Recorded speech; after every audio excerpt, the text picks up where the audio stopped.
各位朋友啊，剛剛美國又發射了登月火箭，是為了趕在中國2028年啊，中國2028年計劃要對這個月球進行這個登月，載人登月。為了趕在中國之前，美國的 NASA 呢，在今天發射了，那不是登月火箭啊，這回是繞月火箭。繞月火箭呢，就是在月球背面繞一圈，然後回來，是為下一步的登月做技術驗證。那有人說了，那美国50年前不都已經登月成功了嗎？现在怎麼又開始做技術驗證了？據說啊，就是當年登月的那套技術失傳了，所以說現在重新研制。當然也有人說當年是在好萊塢裡登了月，所以說那必須得重新来啊！反正這玩意兒各種說法都有。反正這一次美國發射了這個真正的登月火箭啊，4名宇航員将搭乘獵戶座飛船開啟10天的繞月飛行之旅。這是自1972年12月阿波羅17號任務之後，人類時隔數十年首次重返月球軌道的載人航天飛行啊！這當然了，美國做這種大事兒啊，那中國的公知精美那必須得出來那個大家的吹捧啊，是吧？而且這次發射成功了。7 RS-25 engine 6 4 3 2 1 booster ignition and liftoff is 2 now bound for the moon. Good roll pitch. Roger, roll pitch. Houston, now controlling the flight of Integrity on the Artemis II mission around the moon. Integrity, AMT high. AMT high. On time passing 30 seconds until the points. Integrity passes the alternate MECO. Target milestone. Mission Control Houston seeing good performance on the 4 main engines. Space Launch System core stage. Integrity, 3 miles in altitude. Travel. 精美派公知們那必須得舔啊！問題是你要是想那個在這一眾啊那個人之中能夠舔的出類拔萃，那你得找另外一個清奇的角度啊，對吧？那個紅腫之處豔若桃花，那你得從一個特殊的角度才能舔得出人頭地啊，這不來了嗎？啊，說這一次美國的登月上廁所問題是一個人類文明的大進步，你這個角度你就說清奇不清奇啊？也確實这次也確實有創舉啊！當年的阿波羅宇航員只能是當眾解決入廁問題，小便時使用穿戴式集尿套，大便則在同伴的注視下使用塑料袋收納。而這一次阿爾密斯啊，這些人員就擁有了一套正規獨立的太空衛生間啊！宇航員們說，能在狹小的航天器裡擁有帶門的獨立廁所，是我們全體機組人員都覺得十分幸運的。這是任務期間唯一一個讓我們能夠擁有片刻獨處空間的地方。這個衛生間呢，並不算寬敞，是 NASA 呢這個給特別的洛克希德馬丁公司提出的要求，大小呢和小型的民航客机的衛生间差不多，但是你要知道整艘飞船的容积只有330立方英尺，也就是 9.34 平方米啊，大約等同於2輛小型厢式面包車的空間，還要容納4名宇航員的生活要1周半，而且這樣的空間裡能夠配備獨立的衛浴啊，洗手間呢是相當的難得呀，朋友們啊，你怪不得这個中國的那些精美公知啊，這個一個勁兒的舔呢，這也確實是一個技術的進步啊。不過那公知們把它舔成人類文明的進步，這就有點過了。不過中國的公知呢，向來那都是對美國來講，是中國公知誇美國哪兒好，美國哪兒肯定就會拉胯。中國的公知簡直就是美國的完美掘墓人，別誇了，這一誇果然誇出事兒來了。剛剛美國的媒體上傳來的消息是，登月艙的廁所堵了。不是，那中國網友肯定有人要問了，不是这美國，這世界上的最強的超級大國，從航空母艦福特號一直到登月火箭，怎麼就是連個廁所問題、排泄問題都搞不明白呢？說的是啊，那為什麼連個廁所問題他就是搞不明白了呢？還是那句話，這個你可以信任美國的技術，但是你不能信任美国的工人吶。帝國的衰落是全方位的，這是具有這個普世價值的，因為每個人至於說到工人到工人身上，他的責任心還有他們的這種工作的態度，是吧？工作的這種成效，那都是全方位的拉胯。所以說登月艙的廁所又堵了啊！一個好消息，一個壞消息。好消息是發射成功了，但是廁所堵了這個最新的消息是，好像水箱故障，没有裝濾網，負壓系統無法啟動。那怎麼辦呀？那還得使用紙尿褲唄，那以前怎麼幹，那現在怎麼幹唄，那使用紙尿褲唄。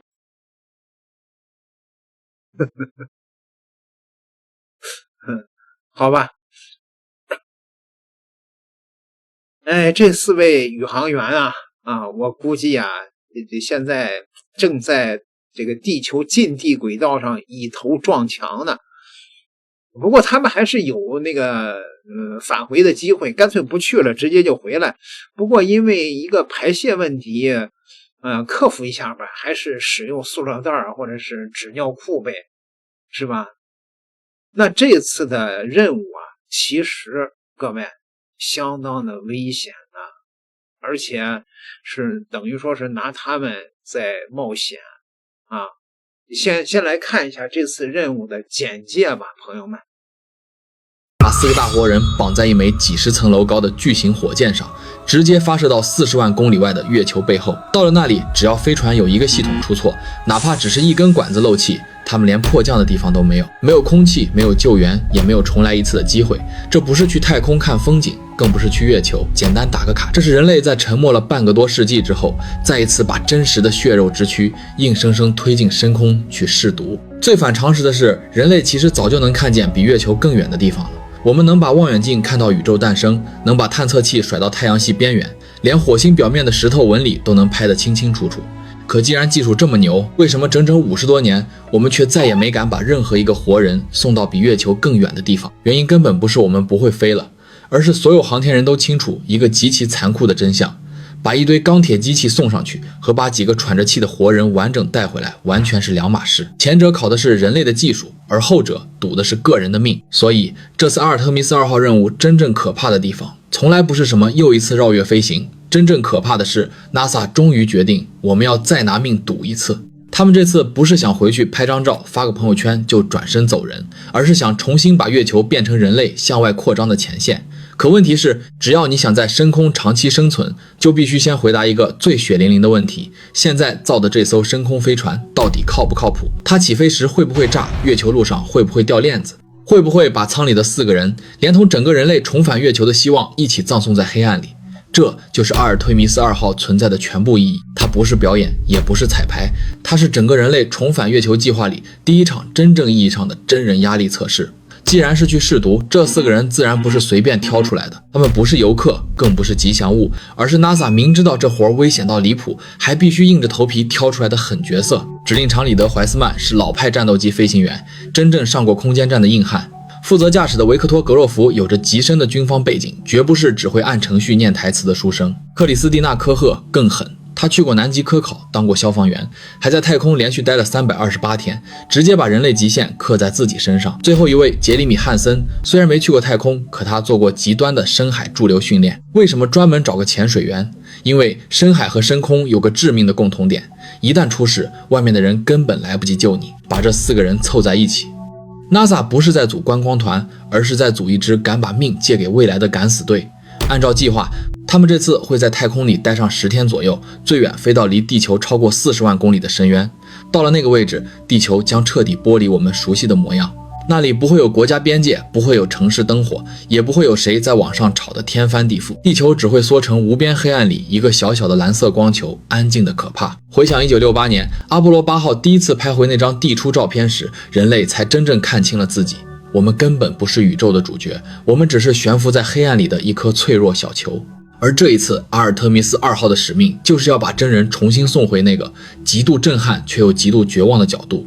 但想親眼看到這個畫面，他們先得活着離開發射台，把他們送上天的是大名鼎鼎的 SLS 重型火箭。這東西根本不是普通火箭，它幾乎是人類把幾十年的航天工業底子、退役航天飞機的技術遺產，外加一個國家的意志，硬生生焊成的一根深空長矛。等它點火那一刻，宇航員屁股底下承受的推力将超過歷史上任何一個人。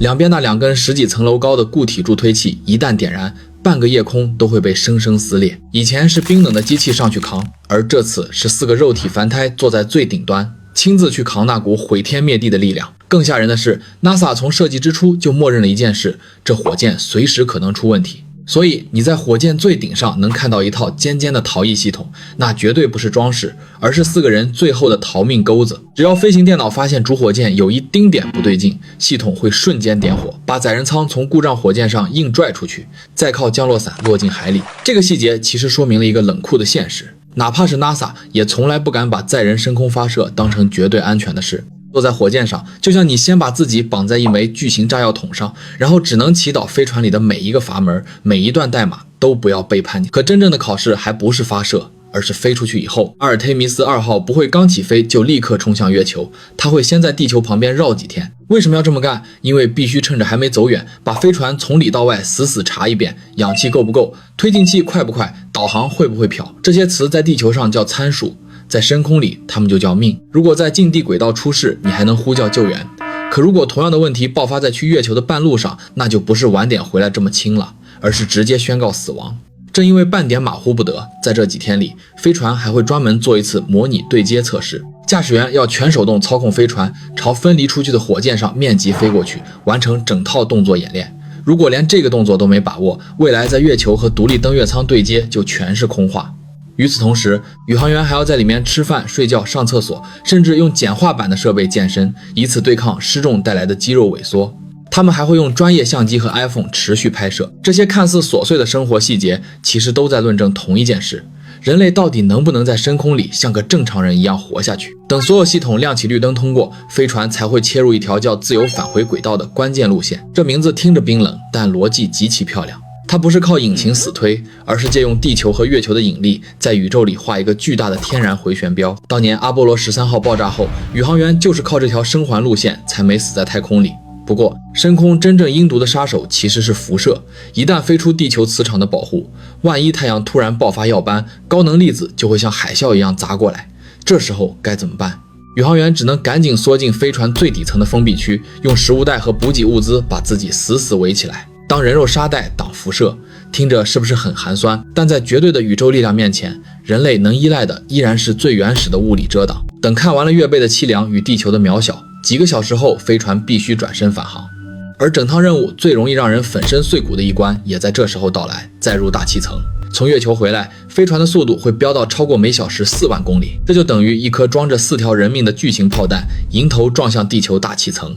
飛船表面會被空氣瘋狂壓縮，摩擦出2000多度的高溫火牆。這時候角度只要錯一點點，太陡了，飛船當場燒穿氣化；太淺了，又會像打水漂一樣被彈回外太空，永遠迷失。所以這最後一道門本質上根本不是回家，而是要求他們帶着全部成果，硬生生再穿透一次地獄。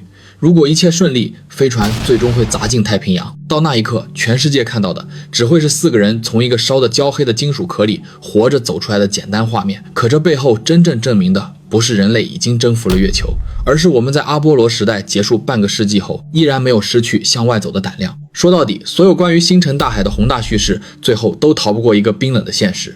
無論你的火箭多先進，電腦多聰明，材料多強，到了真正要跨出去那一步的時候，最終還得靠幾個大活人親自坐進去，親自去賭，親自去扛。科技吹得再響亮，宇宙也不會因為你會做漂亮的 PPT 就給你讓路。它從始至終只認一种東西，那就是你到底敢不敢把自己的血肉之軀重新毫无保留地送回黑暗里。阿尔忒弥斯2號就是這次試探，它只是人類在沉默了半個世紀之後重新朝深空伸出去的那只手。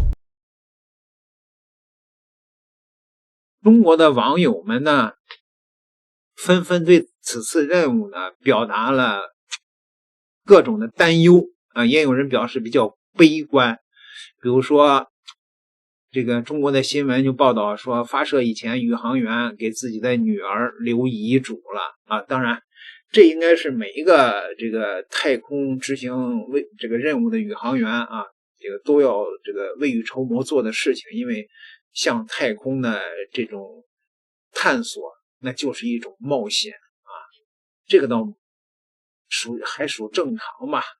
但是有的網友就不樂觀啊，有的網友說，請記住這4位宇航員的模樣吧，因為腹黑一點，可能是他們最後一次完整露面了啊，不是詛咒，而是因為美國畢竟50多年沒有載人去過月球了，之前的登月如果是真實的話，美國人心裡也沒底，才會把登月任務改成了載人繞月任務。這趟行程一共9天，發射升空才是萬里長征第一步啊。无論怎麼說啊，朋友們，這4位美國的宇航員是為了人類的星辰大海的征程去做冒險，去做探索。雖然出師不利啊，剛飛上去廁所就堵了啊，而且呢下一步還面臨着這個未知的很多的困難。但是呢，我們還是要衷心的祝願這4位宇航員能夠平安回到地球。點個訂閱，咱們下集再聊吧。